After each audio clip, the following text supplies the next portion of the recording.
Hello, and welcome to this week's edition of EnRICHment, where we talk to small business owners and entrepreneurs on strategies and best practices.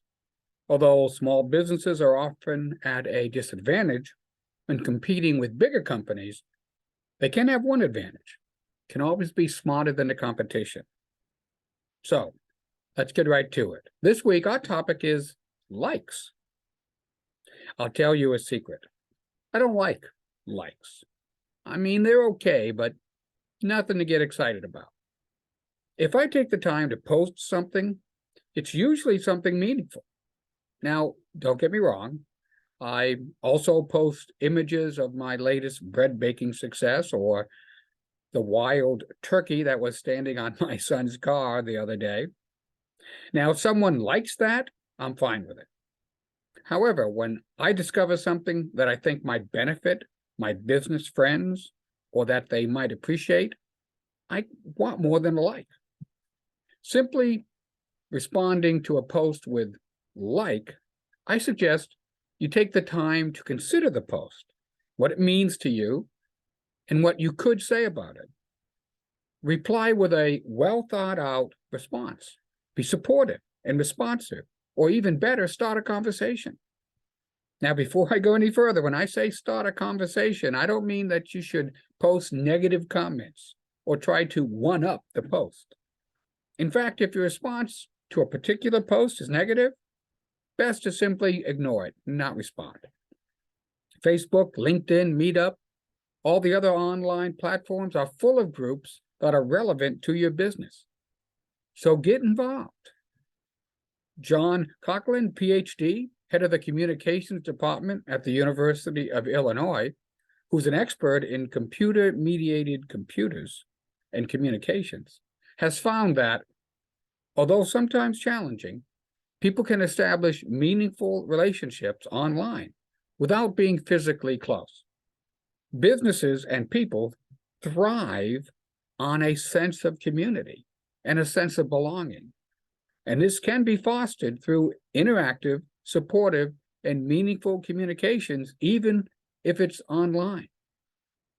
New research from the American Psychological Association, reported in a WebMD article, talked about a study conducted in over 6,000 people, finding that when someone reaches out to us, even if it's a quick text or a response to something we've posted, it's deeply appreciated.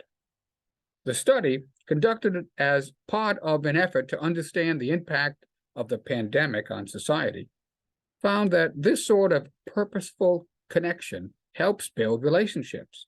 And again, that's what business success is all about.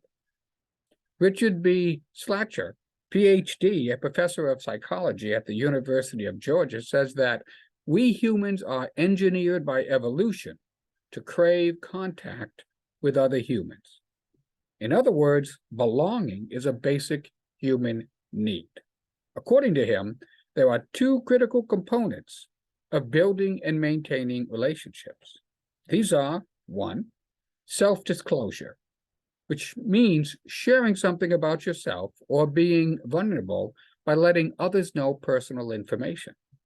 And second, responsiveness, which means reacting to what someone is saying, asking follow-up questions, and maybe gently sharing something about yourself without taking over the conversation. Now, although these things happen naturally in person, we can, with some thoughtful effort, build online relationships as well. It all starts with being generous with our praise, taking the time to engage, comment thoughtfully on someone's post, and be ready to contribute to the conversation. When taking part in these conversations, never, ever try to sell something. Simply engage, learn, and be generous. That would do more for your business than any quick sales pitch. To quote Confucius, to be able under all circumstances to practice 5 things constitutes perfect virtue. These 5 things are gravity, generosity of soul, sincerity, earnestness, and kindness. Well, I hope you found that useful. If you'd like to further discuss anything regarding this topic or any small business strategy, reach out to me at rich@speakingofsuccess.us. And before I forget, I'm excited to tell you that my book, Build Your Rep, is now available in paperback and ebook through Amazon. In Build Your Rep, I provide step-by-step guidance showing you how to immediately enable prospective clients to recognize what you do, how to quickly educate them, and for them to fully understand what you can do for them, and finally, how to persuade them that you have the solutions to their problems. I urge you to give it a read and let me know what you think, and feel free to reach out if you have any questions. Well, as I said, I hope you found this useful, and I will see you all next week. Take care. Bye.